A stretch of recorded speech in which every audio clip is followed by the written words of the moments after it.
So you see along the southern edge of our field there are trees, and it's interesting how most of these are black locust, robinia, and then at the bottom you see elderberry mostly, and there's some other things, but mostly it's this two, and they kind of form an agroforestry row, even though it's, you know, very admittedly very high.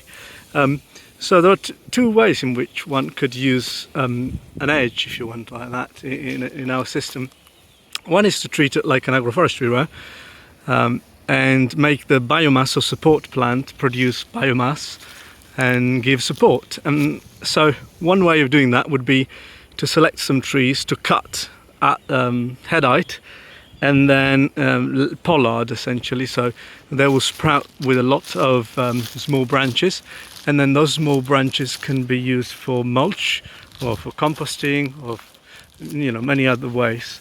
Another way could be to just leave them as they are, and if you leave them as they are, they obviously provide other services. For example, shade in the summer. This is on the southern side, even though the sun is already very high in the day, so the shade would probably be mostly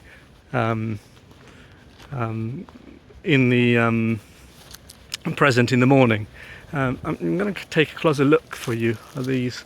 So you see elderberry, typical of the river side, black locust, and then there's a lot of ivy climbing up the black locust, and more elderberry.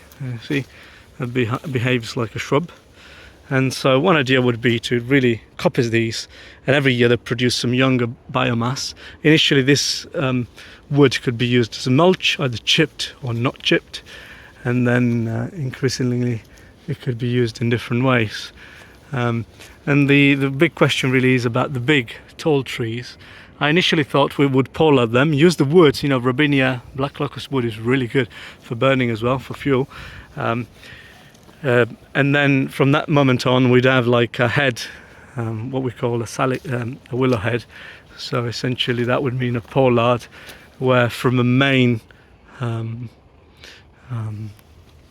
round head, which is at head height or chest height, you'd have new branches every year, and you could use those for biomass. But I think this first year we'll leave everything as it is, probably use only the elderberry, the elder tree, as biomass, and then leave the black locust high to provide some shade, and hopefully it will be beneficial.